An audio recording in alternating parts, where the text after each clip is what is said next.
¿Qué pasa, bowlers? Bienvenidos a Massive Ball, tu podcast de opinión de la mejor liga de baloncesto del mundo. Y bienvenidos a otro episodio de Los Puretas. Y hoy no sé por qué no me está dejando poner la superposición que a mí me gustaría. Porque si pongo esto,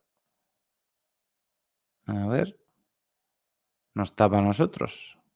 Y se supone que tendríamos que salir nosotros sobre el fondo. No lo entiendo. Ay, a ver. Vale, creo que es por esto. Vamos a ver.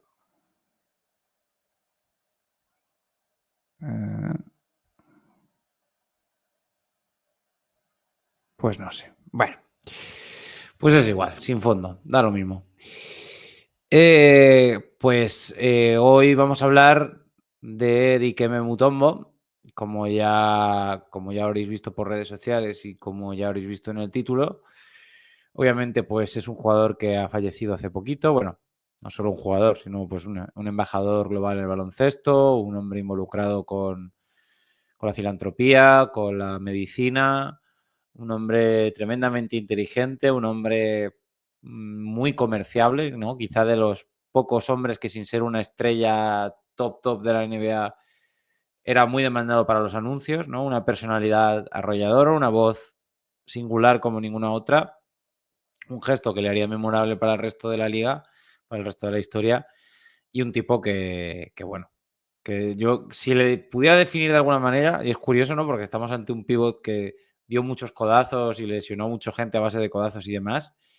Pero yo lo definiría como adorable, ¿no? O sea, es un tipo adorable, Dikembe Mutombo, un hombre que yo creo que todo el mundo le tenía muchísimo cariño y que bueno, que dentro de lo que es la... Mira, ya ha venido Oscar al rescate. Dentro de lo que es la NBA de los años 90, no voy a decir que fue una rara avis, porque no es así, pero sí que es verdad que en una época en la que se estilaba, digamos, los gestos serios, ¿no? Las caras largas, Dikembe se reía, ¿no? Dikembe disfrutaba, Dikembe sonreía. Y no por ello era menos amenazante, ¿no? Era un tipo que si se le han hecho los homenajes que se le han hecho, pues son por muchas razones, pero una por ellas es porque estamos ante un tipo como ningún otro. Y para hablar de él está con nosotros nuestro sexto hombre, Jacobo León. Jacobo, ¿qué tal? Buenas, ¿qué tal? ¿Cómo estáis? Lo cierto es que Mutombo quizás pues tuvo un poquito, ¿no? En la mala o la buena suerte de haber nacido en esos años, o sea, de haber crecido como jugador en esa década de los años 90, en la que coincidió, ¿no? Con grandes pivots en la historia de la NBA, como fue Olajuwon, como fue Patrick Ewing, como fue David Robinson. Después llegarían, ¿no? Esos 4 o 5 como Garnett, Nowitzki y Tim Duncan. Y quizás por eso no es tan recordado, no tan recordado como se merecía y se merece el bueno de Mutombo, pero sí es verdad que fue una figura muy particular, tiene mucho mérito, ¿no?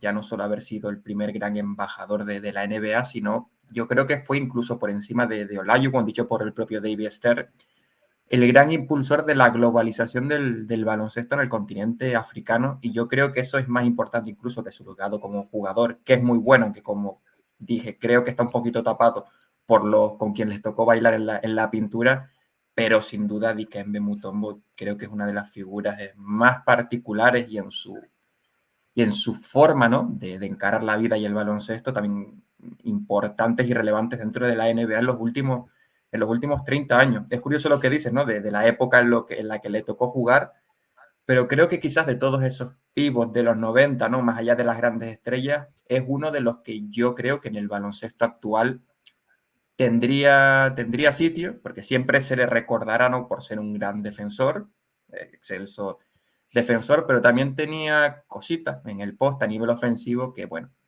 profundizaremos sobre ello a lo largo del episodio, pero que si no fue más relevante en ataque fue porque se ganó muy pronto, ¿no? Esa vítola de gran defensor e intimidador que en aquellos 90 pues valía mucho, ¿no? Tener un tipo de casi 220 en la pintura y aparte con ese carisma y, ¿no? Y al final ese poder interior que lo caracterizó. Pues sí, además es curioso el paralelismo de, de Dikembe Mutombo con el hombre al que tratamos en el último episodio, con Joel Embiid, ¿no? Ujú, Ambos casos de hombres que viven en un país africano, en el caso de Dikembe ujú, Mutombo, en la República Democrática del Congo, que vienen de familias acomodadas, entre comillas, ¿no? Para lo que viene a ser un país ujú, africano. En el caso del padre de Mutombo es el director de un colegio. Y estamos hablando de, bueno, de un Mutombo que pronto se daría cuenta de que el tamaño que tenía pues era bastante peculiar. Iba al mercado allí al Congo, la gente se asustaba. Dijo que después de aquello que no volvía otra vez al mercado de Kinshasa, que es de la ciudad donde vivía, la ciudad más poblada, la capital de la República Democrática del Congo. Dikembe Mutombo nacería pues un poquito después, justo poquito después del Rumble in the Jungle, ¿no? De Muhammad Ali, de aquella pelea contra Foreman en el Congo. Y Dikembe Mutombo realmente, como cualquier chaval africano de la época, pues tiraba más al fútbol. De hecho, era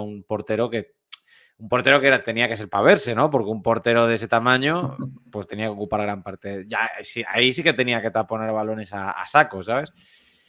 Pero bueno, el padre pronto le vio y le dijo, mira, es que con este tamaño yo creo que tú lo que tienes que hacer es dedicarte al baloncesto y a ujú. ello que se puso. Pero vamos a hablar en profundidad y bien de todo esto, pero para hacerlo hay que decir que cuando Uy, la Virgen, qué espeso estoy hoy. Que llevo 6 días trabajando seguidos y no me sale nada. Estoy con el cerebro embotado. Cuando las noches de NBA se hacen largas y los días pesados, siempre tendrás Massive Ball para pasar un buen rato. Comenzamos. Oh, what a play by Irving. He gives you a move with every part of his body. Bien, y si hablamos de Mutombo, pues hay que hablar, lo que decíamos, de un hombre que surge de la República Democrática del Congo, de un hombre que surge de un continente que ya ha dado una serie de jugadores de baloncesto, pero que no es, obviamente, de donde surgen la mayoría. Y es un hombre con una inteligencia preclara, que sabe hablar 5 idiomas para cuando llega Ujú, a Georgetown, aunque uno de ellos no es inglés. Y en principio él va a Georgetown con la idea de estudiar medicina y de convertirse en doctor, ¿no? Algo que le empareja un poquito con Pau Gasol, ¿no? Ese gusto por la medicina en esos años formativos. Va que bueno, pronto le coge el entrenador de Georgetown y le dice, mira, o sea, no sé cómo de bueno, cómo de malo puede ser tú en medicina, pero si lo que quieres es ayudar a tu país, muy probablemente serás capaz de hacerlo mejor ujú, cobrando un sueldo de la NBA que cobrando un sueldo de ujú, médico. Y se uniría a aquel equipo de Georgetown, de los Hoyas, ¿no? Quizá pues en la franquicia universitaria que mejores pivots ha dado a la historia de la NBA. Y se juntaría primero como suplente y luego como compañero de juego con Alonso Mourning, eh, formando una formando una pareja de taponadores bestial, ¿no? En ujú. una cosa que se llama Rejection Row en Georgetown, donde prácticamente eran los aficionados, los universitarios, que siempre son aficionados muy animados, que montaban como una especie de... Perdón.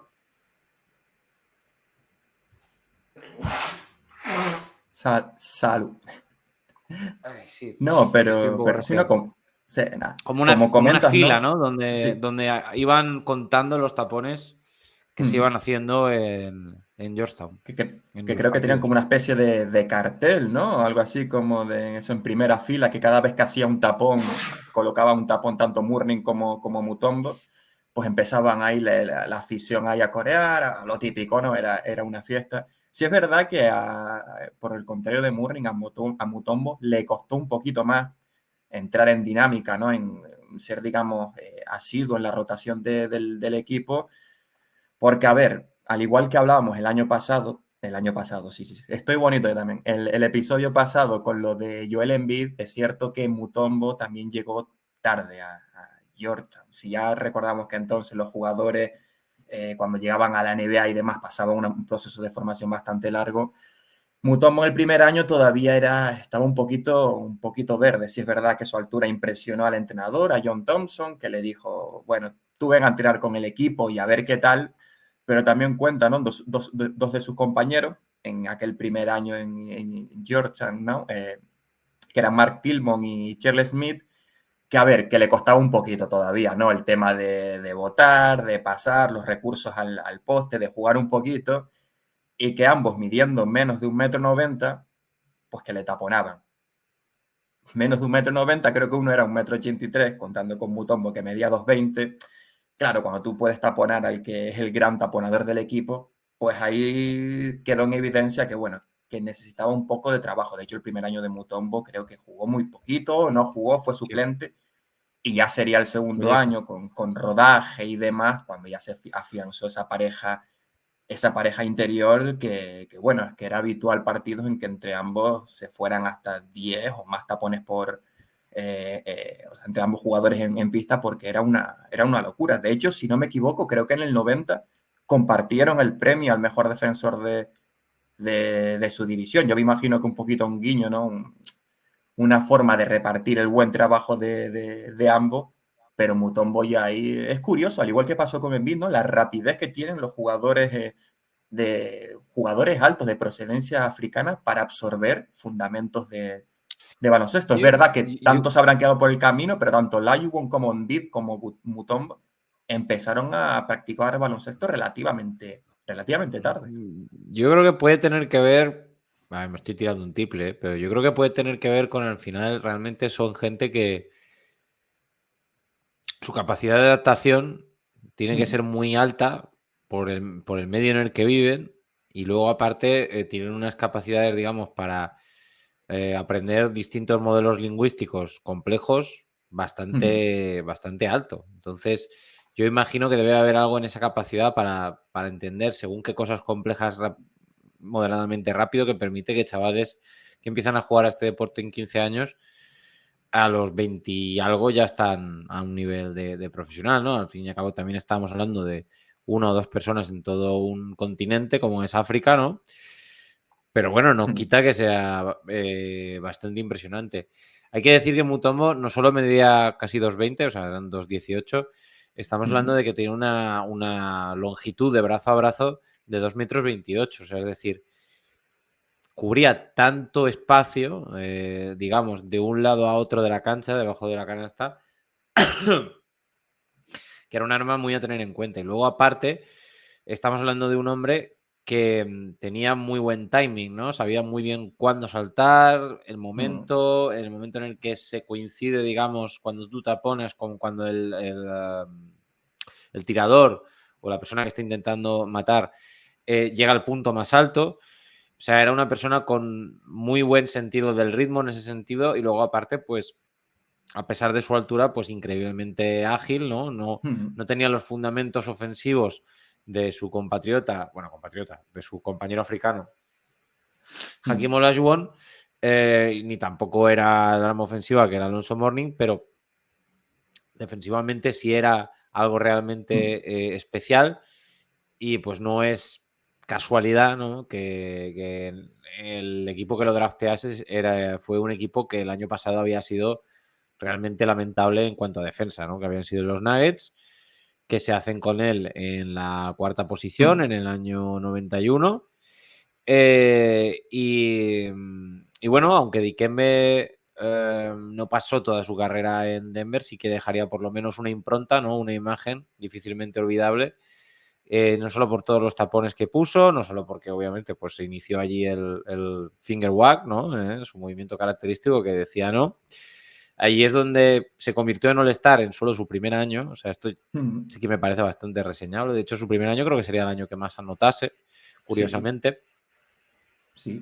Y aunque el equipo de los Nuggets siempre fue un equipo que a pesar de contar con elecciones altas, las lesiones pues hacían que no terminase de despegar, ¿no? El gran éxito de esos Nuggets fue el año del upset, ¿no? El año en el que se llevan por delante en el 94 a los Supersonics y luego en segunda ronda llevan a los Jazz a 7 partidos, ¿no? Aquí es donde quizás se pudo ver Sí. la, la fuerza, digamos, de un equipo con Pac-Man, con Alfonso Ellis, con Dikembe Mutombo.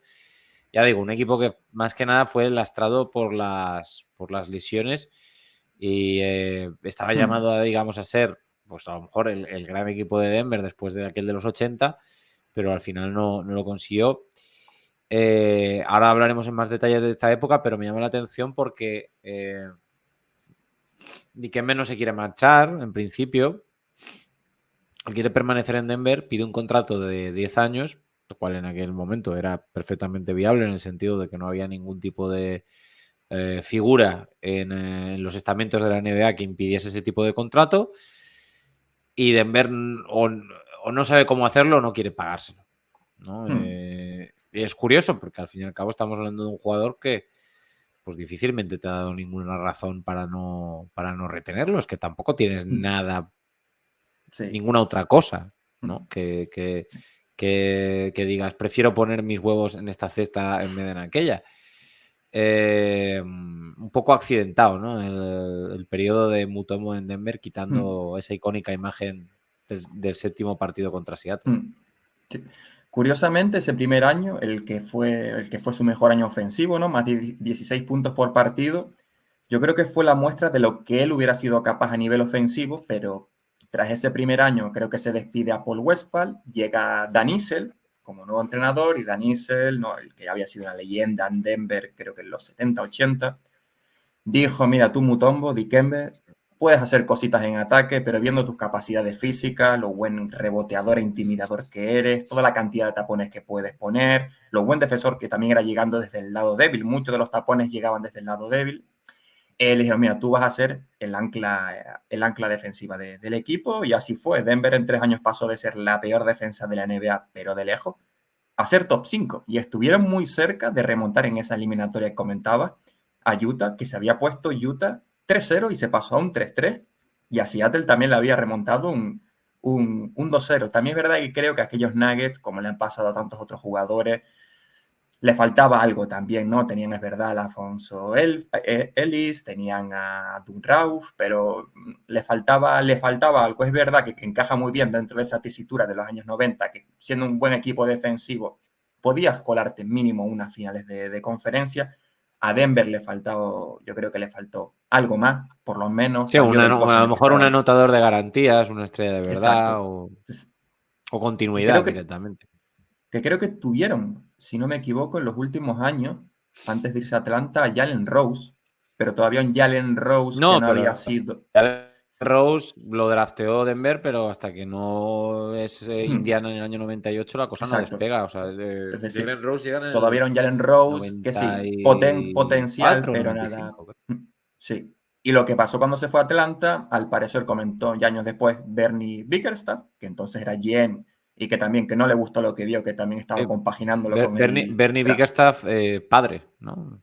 Senior. Sí, sí, exacto. Que también lo compaginó con el puesto de entrenador un par de meses, lo cual ya hemos visto que normalmente no suele salir bien, pero él lo que se defiende es que él sí quería darle ese contrato, pero que los propietarios, que la franquicia estaba en un momento convulso, lo típico, ¿no? Que todavía habían equipos que no se habían terminado de sentar, mala asistencia, que no querían darle prácticamente un contrato vitalicio a Mutombo. Lo curioso es que se fue a Atlanta, pero Atlanta tampoco le dio 10 años. Le dio una buena morterada, le dio... Creo que fueron 5 años y 5 55 años, millones, sí. ¿no? Sí, bueno, Que para la época. bueno, para que casara con el número, ¿no? Que llevaba en el Sí. dorsal. Y su agente, que era David Falk, el mismo que Jordan, si no Bueno, o sea, que es me... un buen agente para tener. O sea, es decir, cuando Y, tienes el agente de Jordan, suelen pasar cosas buenas. y que le sacó contratazos también a Ewing, creo que fue a Juwan Howard, a Murning también. En los años 90, David Falk yo creo que era Sí. el Rich Paul de los 90. Sí, Tenía no, pero bastante poder. además muy tiránico, o sea, muy... Sí, era Yo creo que era el bastante... hombre más odiado, el hombre odiado en la sombra de la NBA, por el poder que tenía, ¿no? Solamente de mover a sus Sí. representados, ¿no? O sea, increíble. Y al mismo tiempo los jugadores sabían que con David Falk, pues difícilmente no iban a cobrar Exacto. una buena pasta, ¿no? Exacto. Hombre, yo creo que no. La gente a lo mejor cuando piensa en Mutombo, piensa pues eso, en los tapones, en un gran defensor. Yo creo que mucha gente no tiene en cuenta que este hombre, a pesar de sus limitaciones ofensivas, que no son tantas, pero lo son respecto al resto de jugadores que digamos que le podrían rodear, estamos hablando de un 8 veces All-Star. Eso es una barbaridad, ¿eh? O sea, porque estamos hablando de que empieza es en 92, 95, 97, 98. O sea, es una buena porción de los 90 que, como ya sabemos, era una época muy difícil para entrar como Sí. pivot, y Dikembe entró unas cuantas veces. Y luego a principios de los 2000, que tampoco era una época fácil para ninguno, también estuvo ahí representado el 2000, 2001, 2002. Y en Atlanta llega en el año 96, no sé si a Juegos Olímpicos quitados o a Juegos Olímpicos puestos. Forma un tándem con Steve Smith, otro gran olvidado, digamos, de la NBA. Y es, pues mira, yo te diría que típico caso, ¿no? De equipo muy bueno en liga regular, con Mookie Blaylock y tal, pero que luego en playoff no era suficiente, ¿no? O sea, es decir, sí, sobre el plano, un equipo muy decente, de 50 victorias o más, pero que luego le faltaba mucho para competir en el este, teniendo en cuenta lo que tenía alrededor. Sí, creo que también andaban por ahí Christian Lerner, creo que tuvieron un año a Sí, Tyron Corbin, ¿no? fue Entrenador. en All-Star en el 97.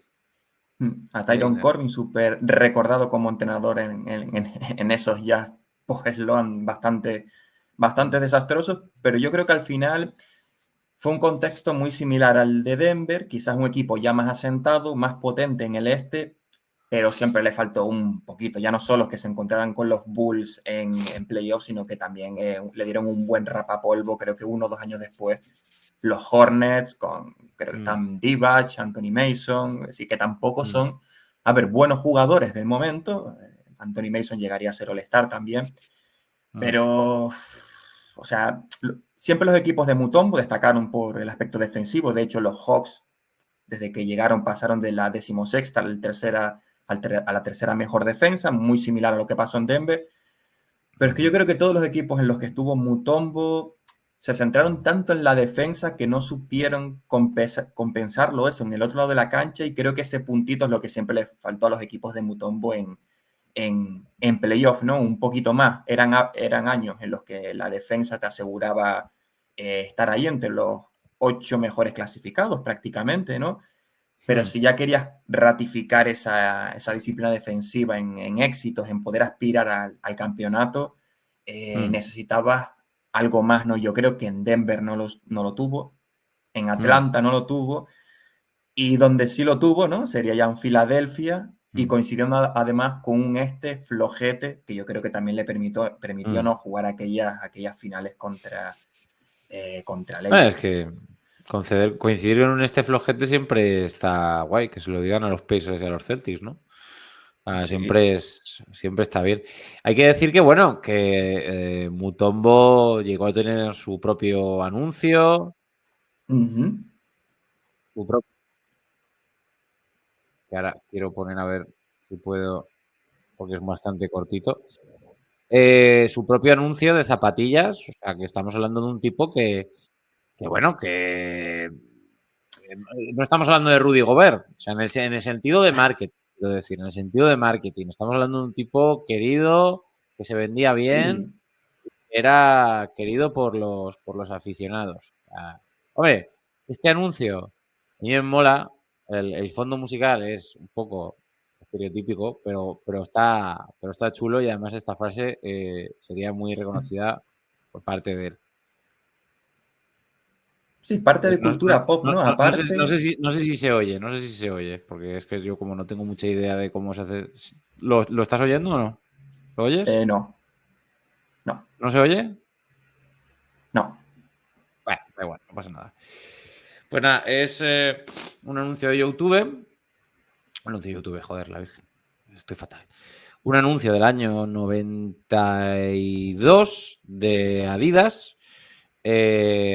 Mutombo había entrado el año anterior en la liga, en Denver, como estamos diciendo, ya promediando 3 tapones por partido. De hecho, sus mejores marcas de tapones las haría con Denver. Y nada, pues Adidas le hizo un anuncio donde básicamente pues salía él mirando, digamos, en la lejanía con esa expresión de Mutombo, que a pesar de tener 20 y poquitos años, parecía que era un señor de 40, ¿no? Esto que le pasa, bueno, cara de viejo, ¿no? Que le pasa a algunos jugadores. Y mirando enfrente, vestido de una manera, pues, entre africana y urbana en plan baloncesto, y salta, ¿no? En medio del ruido de un fondo de avión, salta, se oye el ruido de un tapón y sale mirando en primer plano, muy serio, muy poco característico de Mutombo, que era un tío muy feliz y muy dicharachero, y dice esa frase de no man flies in the house of Mutombo. No hay ningún hombre vuela en la casa de Mutombo. A ver, muy amenazador y tal, pero realmente Mutombo, cuando taponaba un tiro y hacía el finger wag, le decía a la gente que por aquí no, tampoco era no era un plan borde. O sea, no era un plan. No. Era casi como una pequeña burla, pero no era una cosa, digamos, para humillar. Lo que pasa que sí que es verdad que había algunos entrenadores y algunos jugadores que no les sentaba bien, ¿no? Pero yo creo que la mayoría entraban al juego. Sí. Y yo creo que la mayoría de gente no lo veía mal. De hecho, era una cosa que era como muy querida. Pero al final David Stern le tuvo que decir que ya está, que ya no podía hacerlo más porque había recibido muchas quejas y tal. Y Dikembe se rebotó un poco, estuvo un tiempo haciendo y le multaban. Igualmente. ¿No? Que es un poco la versión de las zapatillas de Jordan, pues está la versión de Mutombo. Pero bueno, al final dejó de hacerlo y empezó a hacer, pues, hacia la grada, ¿no? Hacia la grada, porque realmente la gente lo pedía. O sea, yo creo que lo pedía hasta el equipo contrario, ¿no? Porque era tan característico el tapón y luego el no, por aquí no, que incluso la gente, y luego, pues obviamente cuando alguien conseguía llegar a la cima, y no eran muchos, del Monte Mutombo, pues obviamente le respondían de vuelta que no, que sí. Y yo creo que, o sea, Mutombo se lo tomaba, vamos, o sea, era parte del juego y era un tío, pues eso, muy dicharachero. Además, con esa voz como del monstruo de las galletas, que yo creo que no ha habido una voz tan característica en la NBA jamás. O sea, es que es una voz que surge de lo más profundo de una caverna, una voz de una persona que ha estado masticando estropajos toda su vida, pero que a pesar de eso transmitía una calidez muy curiosa, ¿no? Era un contraste muy, muy curioso, y si ves alguna entrevista suya en Letterman o en distintos sitios, pues claro, o sea, era un tipo muy peculiar, o sea, africano, sonriente, muy inteligente, que era capaz de hablar de los problemas que había en su país y del baloncesto, y que luego aparte sabía cómo dar una buena entrevista. Entonces era un tío que daba mucho juego y que encima él mismo lo dice, que él lo primero, o sea, con David Stern, cuando él llega al draft, lo primero que le dice David Stern es: yo quiero ir contigo a África porque quiero ver qué se puede hacer allí, qué podemos hacer por mejorar, por hacer que la NBA se meta en ese país, etcétera, etcétera. Y fíjate que en los 90 yo diría que los jugadores tenían una relación un poco ambivalente o frío-calor con David Stern, porque era una figura muy autoritaria, pero yo creo que con Mutombo siempre se llevó de maravilla. Era una relación muy estrecha. Sí, de hecho, lo que hablas, ¿no? De conocer África, en Mutombo fue con David Stern, si no me equivoco, a Johannesburgo, creo que a conocer a Mandela, una pequeña comitiva que hizo la NBA y demás. Es decir, en el 93 creo que fue, que Mutombo no era ni mucho menos un veterano, pero ya ahí se veía, ¿no? Se preveían cuáles eran las intenciones también expansionistas de Stern con la NBA en el continente africano. Yo creo que ese gesto fue su marca de identidad, ¿no? Y él dijo que el primer año, cada vez que hacía un tapón, hacía así que no con la cabeza, como diciéndole al tipo: mira, por aquí no vas a pasar, pero que no causaba efecto. Y entonces empezó a hacerlo del dedo, ¿no? Y ahí empezó a mosquear un poco a los jugadores, a picarse, ¿no? De hecho, se puso un poco... ese dedo, porque no estamos hablando de un dedo de un tamaño normal, estamos hablando de un dedo importante. Que te Eso taponaba también el dedo. te hace un tacto rectal y lo mismo te toca una caries. Eso es un dedo, un señor dedo, amigos. Claro. Y ya había jugadores que también había un poquito el pique, ¿no? Creo que fue el All-Star del 97, que se ven en el vestuario Patrick Ewing, Michael Jordan y Mutombo, y Ewing un poquito por el show le dice, oye Jordan, ¿no? Oye Mike, que tú no le has hecho todavía un mate a Mutombo, ¿no? Y Mutombo se unió diciéndole, no, no me lo has hecho ni me lo vas a hacer, y creo que meses después fue ese mítico, ¿no? Mate de Jordan sobre Mutombo que le hace lo del dedito Jordan a Mutombo, y eso también daba espectáculo. De hecho, hubo mucha gente que quiso machacar por encima de Mutombo, gente que lo consiguió, pero también dejó tapones muy, muy bestias sobre Mourning, creo que sobre Carter, sobre Kobe, es decir... Y además tapones en ocasiones 3 o 4 en muy poco espacio de sí. tiempo. Es decir, taponaba un balón, salía disparado, taponaba otro, taponaba otro, taponaba otro. Y luego, porque la gente no entiende que cuando el entrenador de Georgetown ve a este chaval africano con estas capacidades, cuando John Thompson ve a este chaval, y John Thompson también es una figura como para hacer un documental y 2 documentales. Cuando ve a este chaval, lo que él piensa es en el tipo del que fue suplente durante un montón de tiempo. Él piensa en Bill Russell, porque ve a un tío ágil, muy capacitado para la defensa, y ya le instruye desde un primer momento en que se tapona, pero se tapona poniendo el balón en juego, ¿no? Intentando que ese balón caiga a tu equipo para que se pueda iniciar el contraataque, ¿no? Y los tapones de Mutombo nunca eran tapones buscando la espectacularidad o sacando el balón fuera de juego. Eran tapones que buscaban, en la medida de lo posible, recuperar la posesión o iniciar un contraataque. O sea, eran tapones hasta cierto punto estratégicos. Llamativos, pero estratégicos. Y bueno, la historia acaba así, como comentaste, ¿no? Creo que se llevó un par de multas de varios miles de euros, como comentaste, euros, de dólares.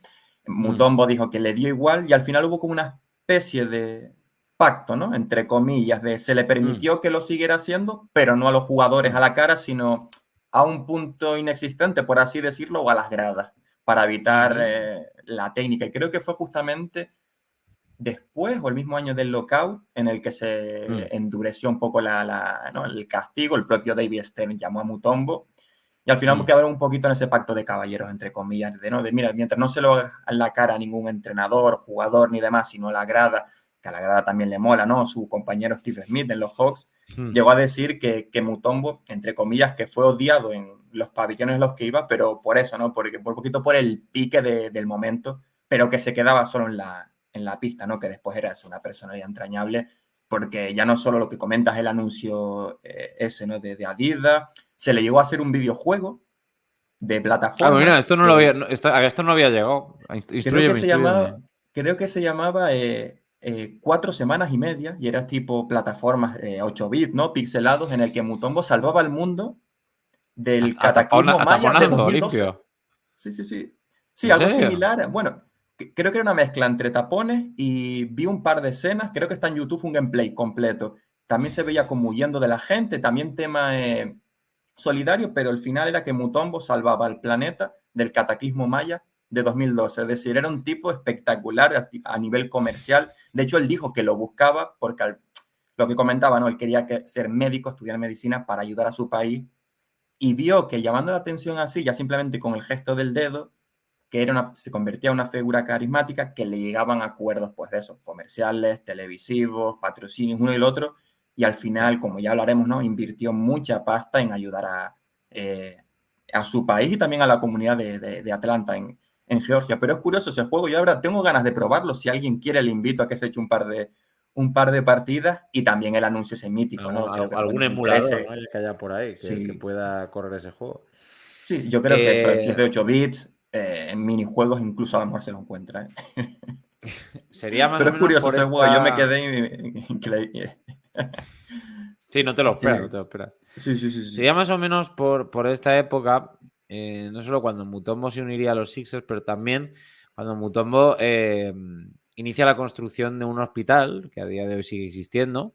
Sí. Es un hospital que lleva su apellido, que no es su nombre, en la que él invirtió 3,4 millones y en la que estuvo pues durante un buen tiempo buscando inversores, gente que le quisiera ayudar para poner dinero, para poner en marcha ese hospital, para poner en marcha pues no solo las camas, sino una farmacia decente, lugares donde poder hacer operaciones, etcétera, etcétera, en un país de muchos millones de habitantes y que no tenía, digamos, esa capacidad de respuesta. Sobre todo esto fue a raíz de la muerte de su madre, ¿no? Que, bueno, se debió en parte pues también a esa escasa sanidad que había en el país, ¿no?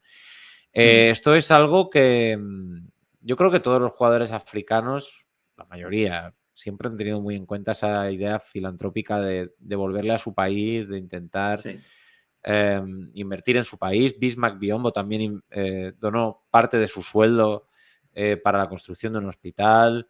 Seki Ibaka también ha puesto en marcha cosas para hacer cosas en el Congo. Quiero decir, todo jugador africano sabe pues que de dónde viene, ¿no? Y el valor que le da al dinero y que pues desgraciadamente es algo muy necesario.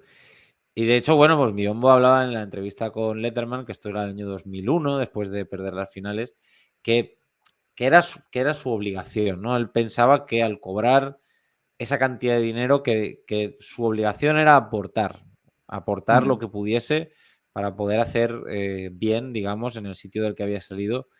Y me recuerda un poco también aquella, no me acuerdo qué jugador de fútbol español era, que jugaba en la Premier, que también puso en marcha un tema que era lo del 1%, ¿no? Que era para donar el 1% del sueldo para temas de ayuda humanitaria. Y bueno, a ver, estas cosas se dan muchas veces muy por sentado, en plan de, sí, bueno, pero es una pequeña parte de tu dinero. No era una pequeña parte, Mutombo puso mucho dinero de su bolsillo y luego aparte mucho de su tiempo, ¿no? De hecho, me llama la atención una de las cosas que hablabas antes, ¿no? Porque decías, lo comparabas con Joaquín Olajuwon, que obviamente tuvo una carrera mucho mejor que la de Mutombo, pero sí que es verdad que los africanos hablan como con más reverencia, con más de Dikembe Mutombo. Quizá porque se involucró más en la vida de África y estaba mucho más consciente de las necesidades y de lo que se llevaba a cabo en África. Y de hecho, todos los jugadores, desde Luke en Bahamute a muchos más que han llevado proyectos en África de tema de baloncesto, de la liga de baloncesto que hay ahí en África, puesta en marcha por la NBA, todos hablan de Mutombo como, digamos, ese punto de partida, ¿no? O ese punto inicial, o esa referencia, ¿no? Sí. Bueno, Dikembe deportivamente llegaría a los Sixers en 2001, llegaría a mitad de temporada, después de un traspaso que, bueno, en Filadelfia perdería bastantes jugadores, pero ganaría lo que ellos entendían que era una respuesta para los pivots del momento y quizá el contrapunto perfecto para un Iverson que obviamente pues te secuestraba y te dejaba defensivamente muy pobre, y tener a Mutombo pues era un seguro, ¿no? Sí. Y yo creo que no decepcionó, porque realmente pues fue el mejor año, digamos, a nivel colectivo de Mutombo, jugando muchos minutos, compitiendo mucho.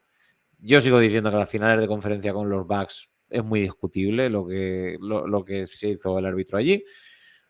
Pero bueno, no quita que en el séptimo partido de estas semifinales de conferencia Mutombo metiera 23 puntos, cogiera 19 rebotes y bloqueara 7 tiros, ¿no? Y yo creo que nadie le puede achacar que no poder hacer nada contra el Shaquille O'Neal de 2001, pues que es normal, ¿no? Porque al fin y al cabo es un ser humano.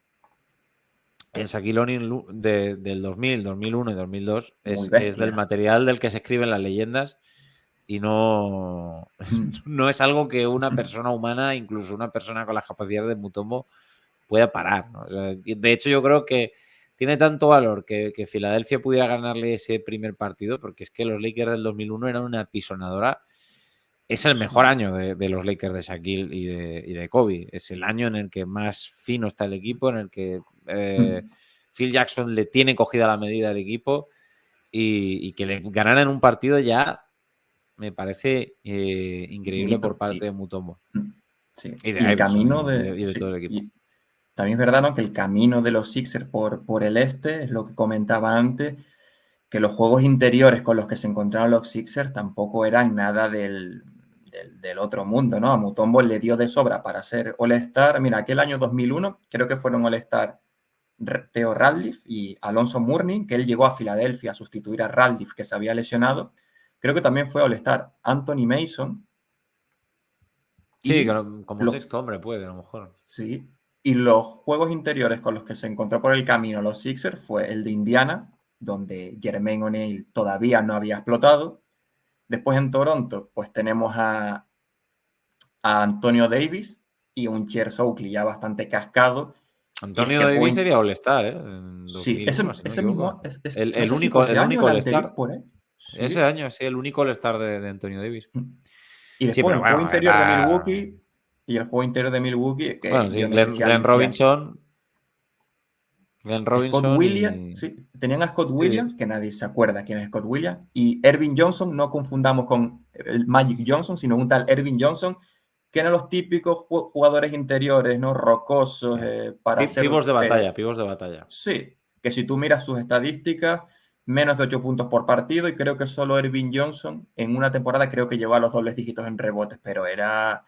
Es que yo creo que aquel también era terrible, terrible. Y se vio 2 años después Sí, también con los Nets, que llegaron los Nets a las sí. finales, pero contra el oeste tenían poquito que hacer. Ahora iremos a eso. Pero hablando de estadísticas, mira, me gustaría destacar, pues, o sea, estamos hablando del 91-92 al 2000-2001. Mutombo promedia 3 tapones y medio, 4,1 tapones, 3,9 tapones, la friolera de 4,5 tapones, 3,3, 3,4, 2,9, 3,3 y 2,7. Aquí, para cuando llegó a Filadelfia, ya había ganado 1, 2, 3, 4 premios a Mejor Defensor del Año. Que sería realmente el primer jugador en ganar cuatro galardones de este premio. Luego le igualaría a Ben Wallace y luego le igualaría, para disgusto de muchos, no me cuento entre ellos, Rudy Gobert.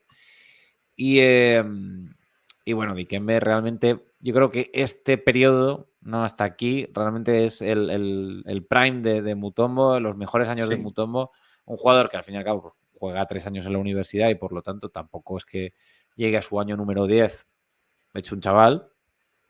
Va a los Nets, donde les hace falta un pivot como el Comer, donde dicen, bueno, Mutombo no será la respuesta a Shaquille O'Neal, pero es la respuesta más cerca que podemos encontrar, ¿no? Sí. Se lesiona, el pobre no puede realmente dar todo de sí con los Nets, con una restricción de minutos bastante alta para lo que había sido su carrera hasta ahora, con unos guarismos muy, muy pobres. Llega a los Knicks, pues quizá a los Knicks más barraca de feria que se habían visto hasta ahora, ¿no? Que son esos Knicks con Isaiah Con como Marbury, GM. ¿no? Sí, sí, Creo que el año que con llegó Marbury, sí, Marbury. estaban pasando Bueno, años complicados. un desastre, un desastre. Y finalmente acabaría su carrera en unos Rockets donde sería el suplente de Yao Ming. Y titular, Pero cuando Yao Ming estaba lesionado, que tampoco que claro, era más o menos sería, habitual también. que sería bastantes veces. Entonces, Sí. Dikembe realmente tuvo no voy a decir una segunda juventud, pero sí que tuvo partidos muy memorables en los Rockets y formó parte de aquella racha de 22 victorias que sería tan sonada, ¿no? en la liga regular. Y incluso llegó a ser, si no me equivoco, con 40 años, llegó a coger 22 rebotes. Sí. Es decir, que no fue un jugador. Bueno, el que siguió en los Rockets en aquella época lo sabe. Sí, obviamente Dikembe no anotaba, pero sí era una fuerza defensiva muy a tener en cuenta y sí era un hombre que te ordenaba la defensa, que te daba seguridad atrás y que permitía que los delante estuvieran tranquilos sabiendo que alguien estaba detrás haciendo las labores defensivas, ¿no? Hombre, yo creo que que quizá lo que le faltó a Mutombo, no sé qué pensarás tú, pero claro, quizá lo que le faltó es haber estado unos años en un equipo, digamos, fuerte, de verdad, que compitiese, que... Porque sí, estuvo en aquellos Sixers, pero al final fue un poco un destello, ¿no? Fue un año, mitad de temporada, al año siguiente ya estaría en otro equipo. Le faltó eso, ¿no? Quizá para tenerlo más encumbrado, ¿no? A lo mejor un papel como el que hizo Marc Gasol en aquellos Raptors del 2019, ¿no? Haber caído en un equipo Sí. así y haberlo ganado, ¿no? Es quizás lo único que le falta a la carrera de este hombre. Sí, en su carrera estuvo en Denver, que era un equipo que estaba intentando salir del pozo. Después en Atlanta, en unos Hawks que se estaban intentando reencontrar, ¿no? Tras los años de Wilkins y demás. Y tanto en Sixer como en Nets fue un poco esa apuesta que haces para ver si te da ese pasito más para poder lograr el anillo. Pero eso, dentro de lo que es para mí un este bastante débil, en una época en la que la diferencia de juegos interiores entre el oeste y el este era muy grande, y yo creo que ahí no pudo hacer nada. Quizás si hubiéramos visto el Mutombo de los años de Atlanta y Denver en aquellos Sixers o en los Nets, a lo mejor podrían haber dado un poco más de guerra. Ganar no lo sé, porque también se encontró ante cocos Pues sí, como Shaq y como Duncan. la mayor fuerza destructiva que ha conocido el baloncesto. Claro, con Shaq, después en las finales con los Nets, que es verdad que estuvo lesionado, saliendo del banquillo con restricción de minutos, estaban ahí los Spurs con Duncan.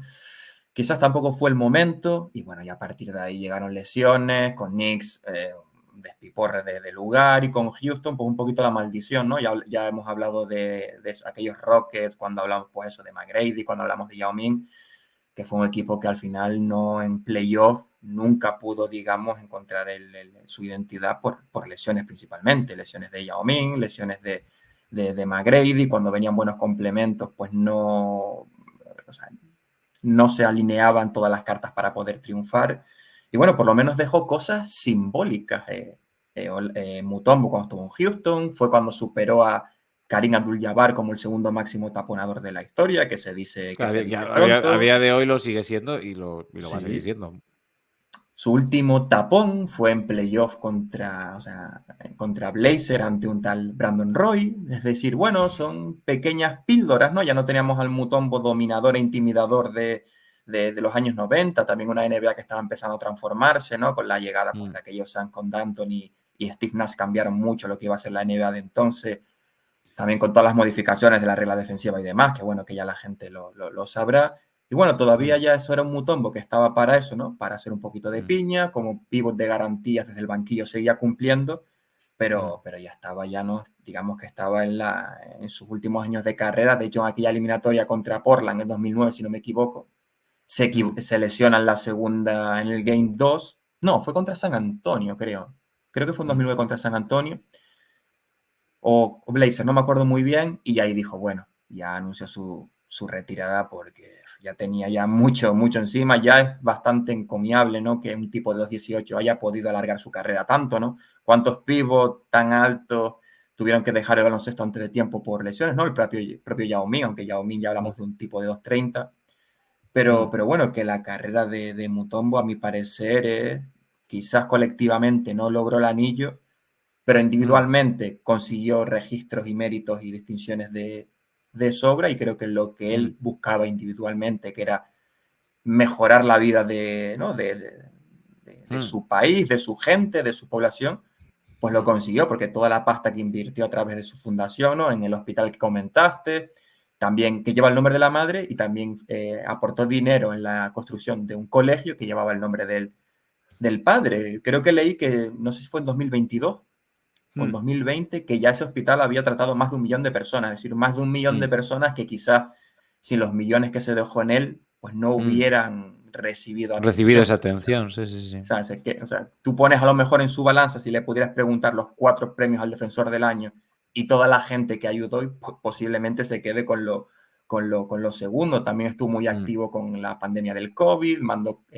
mascarillas para allá, todos los instrumentos que necesitaran. Es decir, fue una persona muy implicada con la población, y yo creo que por eso es lo que hace que se le recuerde tanto. También entre los jugadores, lo nombrabas antes, por ejemplo, Ujiri habla maravillas de él. Giannis Antetokounmpo recuerda que cuando fue elegido en el draft, que aquel Giannis era completamente desconocido, que una de las primeras personas que se le acercó fue Mutombo a darle consejo. Hablamos de Joel Embiid hace un par de episodios y Cuida también tu cuerpo, recordemos cuida que tu cuerpo. se lo dijo a ambos, tanto a Giannis Mm, Antetokounmpo, que lo más importante era cuidar su cuerpo, quizás por eso vimos la transformación que vimos de Giannis, ¿no? En un par de años, que se convirtió en un armario empotrado, y también se lo ujú, dijo Joel Embiid, que parece que por fin, por lo que hemos mm, visto en el training camp, sus declaraciones y esos 10-15 kilos que ha perdido, pues parece que se lo va a mm, tomar en serio, pero era eso, mm, no solamente un gran jugador en la pista, sino también quizás esa voz, ¿no? Que tenía un consejo que darte, y también muy concienciado e implicado con la comunidad, que para mí creo que es vital un mm, poquito, ¿no? Devolver eso que te da la NBA, que te ha dado esa oportunidad, ese privilegio mm, que te ha dado ujú. como jugador de la NBA, pues en cierta medida intentar, oye, aportar lo que puedas para que otras personas, por lo menos, oye, no es que todos vayan a ser Mutombo, ni que vayan a tener un videojuego contra el Cataclismo de 2012, pero por lo menos básico como educación y sanidad de cierta garantía. Sí, o sea, Mutombo, por poner una serie de cosas, o sea, montó una empresa de café cuya labor era, Sí. digamos, ayudar a que las granjas de mujeres del Congo Ujú, pudieran vender su café. Em, Fue a muchos países de África para hablar de la importancia de la salud, de la importancia de dormir ujú, bajo las redes de mosquitos, de la importancia de vacunarse, ¿no? Sobre ujú, todo para el tema de polio y otras enfermedades que se consideran extintas, pero quizá no lo estén en África. En Kinshasa es donde hizo la mayor parte, digamos, de su trabajo. Construir el hospital no fue nada fácil, no solo por el dinero, sino porque, claro, como todo el mundo sabe, uno de los problemas en África no es reunir el dinero, sino que el dinero llegue donde tiene que llegar. Eso es lo difícil. Y luego, aparte, pues, claro, todas las facciones que hay, pues intentar convencer a todo el mundo que su objetivo era crear un hospital simplemente para el bien de la gente, sin ningún tipo de aspiración política, militar o de ninguna clase, ¿no? Eh, bueno, pagó las expensas, los viajes y la ropa de la selección femenina que fue a los Juegos de ujú, Atlanta en el 96. También lo hizo en otras ocasiones. Ha participado en Baloncesto Sin Fronteras, que es el programa de la NBA, digamos, donde ha llevado distintos tipos de clinics, de entrenamientos a África. Ha sido uno de los grandes impulsores de esa Liga Africana de Baloncesto, y luego, aparte, bueno, fue el primer embajador global de la NBA. ujú. ¿Quién mejor que él, no? Sí. Y un tipo que, a pesar de haber fallecido muy joven, Ujú, porque estamos hablando de que este hombre llevaba batallando contra un cáncer cerebral durante los últimos 2 años, ujú. ha muerto con 58 años, a mi parecer, pues eso, muy, muy joven, Sí. pero fijaos, pues todo lo que ha hecho, todo lo que ha conseguido, todo el bien que ha hecho, ya no solo deportivamente, sino a nivel humanitario. Y estamos hablando, pues, uno de los tipos, pues, más carismáticos que han pasado por la NBA, más que metiendo menos puntos, más se hizo de notar, ¿no? Y que grabó unos anuncios espectaculares. Yo os animo, por ejemplo, a ver el anuncio de Geico, donde Sí, sale el él de en la un Super Bowl. supermercado, en un sitio taponando una caja de cereales, taponando un papel que tiene en la papelera. Eh, un tipo que es que ves vídeos de él de un tío que despertaba alegría, que Sí, daba sí, sí. mucha calidez, y que es un tío un poco con una vitalidad Mm, impresionante, y que bueno, pues que es una pena que se haya ido tan pronto, porque desde luego la gente como él se merece vivir muchos más años. mm, Bueno, pues realmente no queda mucho más que podamos decir de Mutombo. Yo creo que hemos hecho un repase más o menos, mm. dentro de lo que cabe, pues aceptable. No sé si hay alguna cosa que se te haya quedado en el tintero, Jaco, algo que quieras añadir. No, quizás solo mencionar por encima eso, ¿no? Como logro que es Hall of Fame desde 2015 y que no Ujú, sé que cuántos jugadores tienen la camiseta retirada con dos equipos diferentes. Mutombo es uno de ellos, si no me equivoco, con mm, Denver y con Atlanta.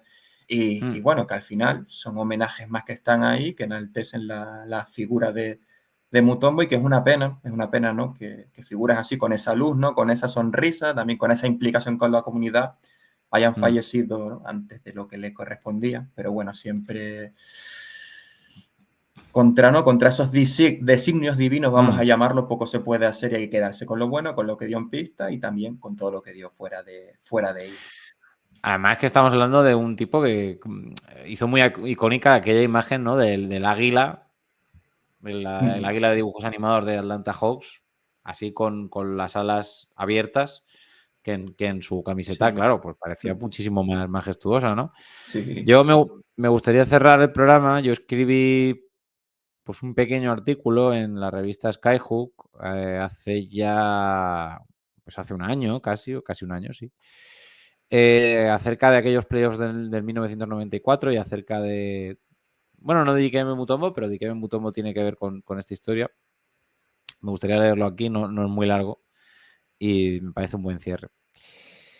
En los playoffs de 1994 ocurrieron muchas improbabilidades. La NBA estaba huérfana de Jordan por primera vez desde hace 10 años, los Knicks llegaron a la final y en el quinto partido de dichas finales, O.J. Simpson interrumpía el quinto partido mientras huía de la policía en un Bronco blanco amenazando con suicidarse. Pese a todo esto, la imagen icónica, la improbabilidad máxima, fue la de Mutombo sujetando el balón con los ojos cerrados y una sonrisa enorme, porque por primera vez el octavo clasificado había derrotado al primero en una ronda de playoffs.